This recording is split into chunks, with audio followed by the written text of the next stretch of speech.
So today we're reviewing Incredibles 2. So Incredibles 2 just hit theaters, and we saw it with a packed theater tonight. You can Really see some of this footage here. It was freaking insane how much people were there. People were running into the theater. I almost actually ran into the lady in front of us because I don't know if she stopped for some reason. Because I looked back for a second and I almost walked into her. Yeah, we had a lot of issues in that theater. People were running by. Avengers, I don't think we had any issues. No, Avengers are sold out. The parking lot that we go to is usually not that filled, but the whole side where we park was filled. And when we were walking through the inside, the back part, which is never... I usually never see more than just the workers back there. That was filled too. Yeah. So enough about that. But definitely a lot of people going to see. So this is a long-awaited sequel to a movie that came out, I believe, in 2004 that everyone loved. I really don't know anyone that didn't like this movie. But the first thing we have to talk about for the movie is the short film before the movie. Yeah, everyone was saying how great it was. I heard from a couple people like John here. He told me about it. He was just saying like how great it was, and says the best one ever. I heard that from a lot of people. It's the best one ever. I guess you could say it's emotional, but it's just like I was more horrified in some scenes than actually. I was more confused than like. I was scared for my life. That one dad character, the husband character, was the scariest thing I've ever seen. Yeah, and also like. Seeing, like, I understand what the storyline was, I think, but I don't understand what... Was she dreaming when she ate the thing? I don't even know. Why would she... That means that she ate her son? No, but I guess that's a spoiler. It's in the first film. If you get spoiled for that, then... Two short films that will never be... Well, at least I don't think will ever be beat. The Old Man Playing Chess and the Bird one are still way better. Way better. It was still fine, but... I was expecting it to be amazing because everyone was saying that. I even think the one that I saw before Finding Dory, with like the seashell, I thought that was better too. But for some reason I don't remember that one. But well, like I said, we grew up with Incredibles. I was 2004, so I was 8 years old. So I guess I was in maybe 3rd or 4th grade. You were in kindergarten or 1st grade. But no, we love this movie. We've watched it a million times on our DVD players. I think we almost broke the DVD of it. We've watched it so many times. Yeah, we definitely love the first one. Yeah, we know some great characters and scenes from the first one that we could play real quick. Sit down, Bob. We're supposed to help people. We're supposed to help our people! Only works if all the little cogs mesh together. We're discussing your attitude. He is getting mugged. Well, let's hope we don't cover him. But basically, this movie picks up right after the last one. Literally. Underminer comes up, and they have to fight him. And basically, this time around, instead of... Well, they need money, and so Elasta-Woman is offered a job to do secret missions. And so this time around, it's Elasta-Woman doing the missions instead of Mr. Incredible. So that's the different take on the... movie. Because the last one, Mr. Incredible, is doing the missions, and Elasta-Woman's at home. Yeah. But that's basically all we can say with that Elasta-Girl. I really just messed that up. But basically, that's all we can say without spoiling anything. So, what are your initial thoughts on it? Definitely really liked it. Obviously, I love the first one. So going in, I kind of had expectations like. I wasn't actually expecting to... I really don't think anything could beat the first one, so I wasn't expecting to be better than the first one, and I also wasn't expecting to be bad. So, I think coming out, it got exactly what I was expecting. It was a really good movie with the characters that I've been wanting to see for the last 14 years. I don't know why it took so long for the sequel to get made. I don't know why. But you can bet the next sequel is not going to take 14 years to come out. Especially if it does get a lot of good money. I guess our theater, you can't really depend on that, but... I think it's going to be all over the place. I think it's going to make a lot of money. Hopefully it does. It was a good movie, but I did like this movie. There's a lot of good things to say about it. There's some things that I have some negatives, but it's mostly positive, and definitely say this movie is worth watching. Oh, yeah. Definitely, I like the stuff at home with Mr. Incredible and the family. That was some funny stuff there. I feel like some standouts in this movie that for my favorite characters, if I named 3... Frozone was definitely a much more focused on characters. You had to see a lot more of his powers used. I thought they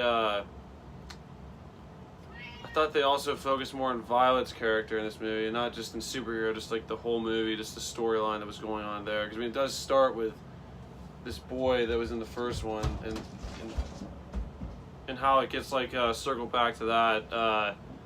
I'd also have to say JackJack is another standout in this movie. OP. Which I can't spoil anything right now. Yeah, no, that's JackJack was a standout. Violet and Frozone.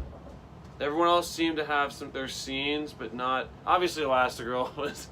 I'm not like that one you're expecting because you see in the trailer. She is kind of the lead in this one, honestly. Yeah, I mean, I have to say, I mean, she has the most screen time, and I do think she's the best character. She has a lot of good scenes where she's exploring areas, and her abilities. I mean, she has the most screen time, so she better have the best. But they definitely utilized her abilities the best. You get to see a lot of scenes with, specifically with the motorcycle, that I thought were really cool. You definitely get to see her abilities a lot. So I guess for negatives for me, there's not many negatives for me. I mean, honestly, just there's some parts where the person next to me yawned once, and when he yawned, I was also feeling pretty. I wasn't bored, but I was just I was waiting for things to kind of pick up a little bit. I just feel like the first one, I don't really know why I was getting tired or where it was. It seemed like it was getting long. Once it started to pick up and like things were going on, I was into it.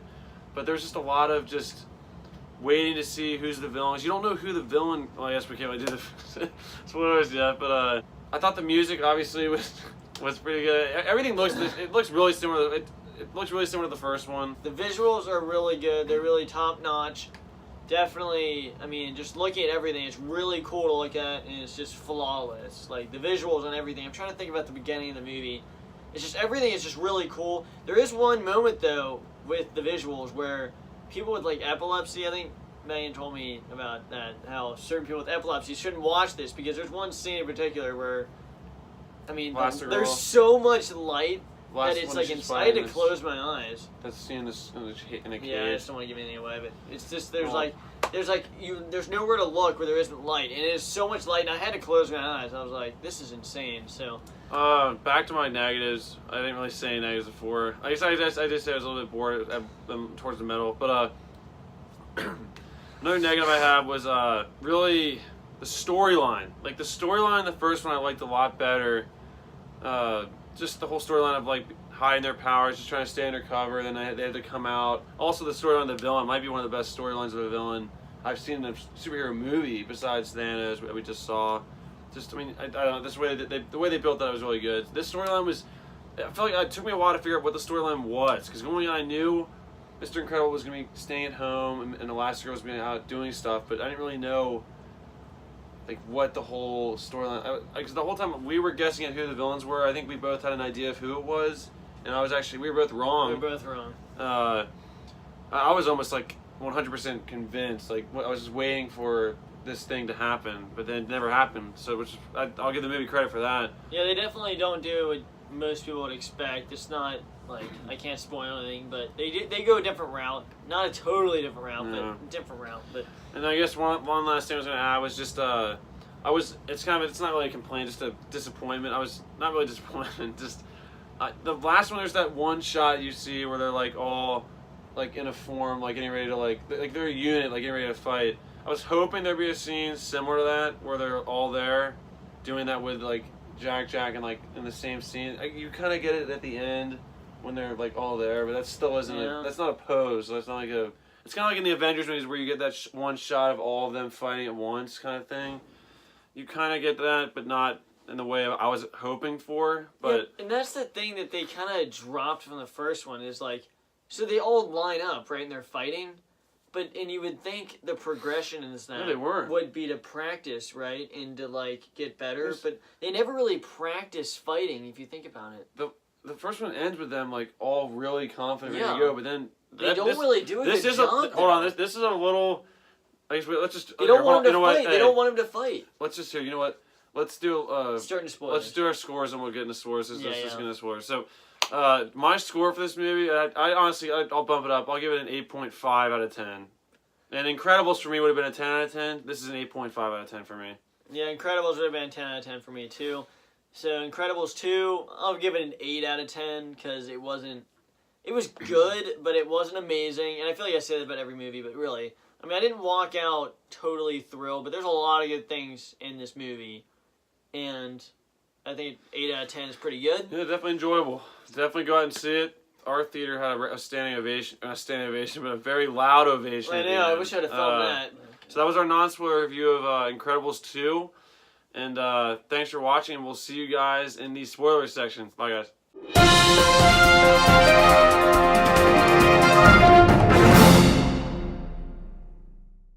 So what we were talking about before we realized we were probably making the spoilers was the first one ends with them like walking as a group, which they were walking, but they looked really confident, like they were ready to go. And this one starts with them like they were confident, but then all of a sudden they're not confident, like they are like really out of sorts. So it's like you're thinking they're ready to fight when I guess it's kind of a natural progression. They're not just gonna be perfect fighters all of a sudden. Well, I know, but that's the thing where it's like the end of the movie. That's something I'm actually really frustrated with now, because you see them lined up ready to fight, but then right when the second one starts, what are they saying? Who's gonna watch JackJack? Yeah, don't get in the fight. Don't fight. It's they like, what? They really lose. They honestly, they don't lose the first fight. They do lose the first fight. They just manage to keep one of the rogue drills to like not destroy a building. Which I understand why. I mean, I don't expect them to easily. They don't have to easily defeat the villain, honestly, in my opinion. But the fact that they aren't all fighting. I mean, I know they have to watch the baby. Yeah. But still, they needed to have that to where. Yeah, I feel like they want to fight. I mean, I guess it's not spoilers. The Underminer does win. He doesn't really win. He gets away. He gets the money. He does beat Mr. Incredible in a fight, and he gets away. I thought he was a really cool villain. He was.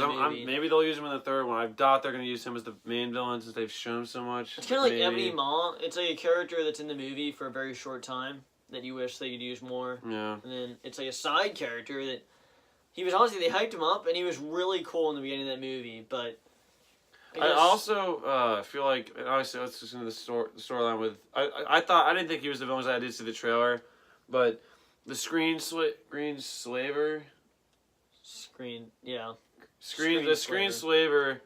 all you just see is this person in like a mask, and you realize they're using any screen anywhere to manipulate the person to like do what they want.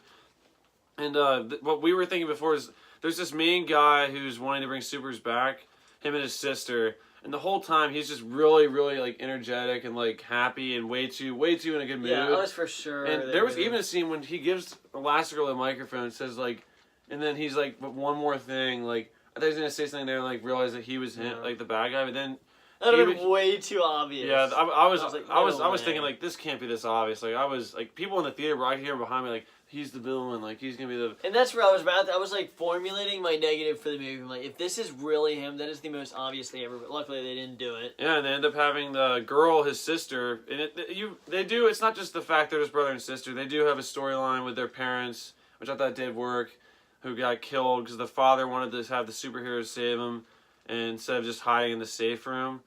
And that was kind of, I did buy that. I mean, obviously, I didn't like, in a good way, I didn't like the villain. I mean, she wasn't like a fighter, but she was annoying, which I feel like she was supposed to be as a villain. And I think, I mean, if you want to get into other spoilers. That's basically it. I just think I'm thinking back, there is a lot of good, the scene where Elasta-Girl, I mean, she's not a girl, she's a woman. I know, it's Elasta-Girl, I keep confusing that. They'll Elasta-Girl goes into that change room. She like reaches under the door and unlocks the thing, trying to go after the Screen Slaver, and you see like his face for a second, then it's gone, and then that whole scene where she's in like that dark house, it's like a haunted, it's like a horror movie. It is like a horror scene or horror. I really didn't like that scene because it's like a horror movie there. Then that chase, there's a lot of good chase scenes in this movie, especially with the vehicles. But when she's chasing him down the stairs, like that was just really impressive. I was like, so much stuff is happening, but it was definitely really entertaining. Next another spoiler we can say is. The Screen Slaver does manage to first she manipulates Elasta-Girl, then she gets Mr. Incredible come to talk to her, and they get him manipulated, and then they get the kids are about to get manipulated by the. There's other superheroes that are brought into this movie. I'm not going to name all of them. It's basically the Black Order for her. There's a ton, but the main ones I can probably name a few. Void is one of the probably I guess most. Focused on Brick. There's I don't know what his name is, but he can shrink things. Upchuck. There's also like there's Screecher who looks like Vulture from Spider-Man, and there's also this like lava guy, and they go to like manipulate the kids probably, and Frozone shows up and kind of helps him fight for a little bit before he gets manipulated. So it's just down to JackJack, Violet, and Dash, and they end up going to this ship where they're all at, and it's the girl's plan. Like, they're supposed to this moment where they're all unifying, and like superheroes going to be there for people, and she changed it to have them say that they're gonna basically take everybody out in the best. Like, F you, the last thing they hear is may the strongest person win, or the strongest will win. They freaking destroy the screen. But yeah, this is the one thing though. Frozone's powers were definitely really cool in this. In the scene in the house where he's fighting him off, he's definitely utilized the most in this. Yeah. A lot more in this movie than the last one. Even though I Definitely. liked him in the last one, but he has a lot of fight scenes in this movie. No, for sure. I feel like obviously once that happens, the kids go to the ship. They're using the car from the first one, which I liked. A callback from there, using that car. I mean, that car was pretty powerful. And they get there, and they end up basically JackJack makes the mom's glasses go off of her, where she's not manipulated. Then she ends up just helping Frozone, maybe Mr. Incredible next, and then Frozone. And then then they're fighting against the people, the other good superheroes that are manipulated. And then once they're all freed, they have to get the ship to stop heading towards the city and get it to like turn to the side. Then the plane where Elasta-Girl and the main villain are, and they end up saving the main villain, which I didn't really like that. I was hoping they'd kill her off that because was pretty stupid. that first one. I mean, I know it's a Disney movie, but they had him get shredded in a jet engine of a plane. Yeah, let's just watch that right now.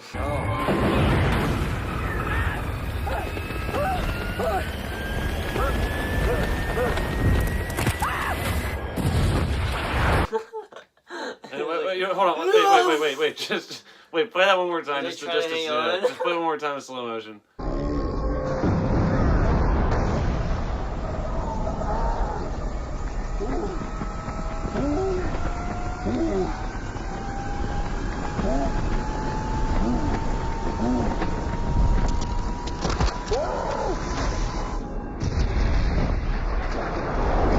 And then Just play it one more time.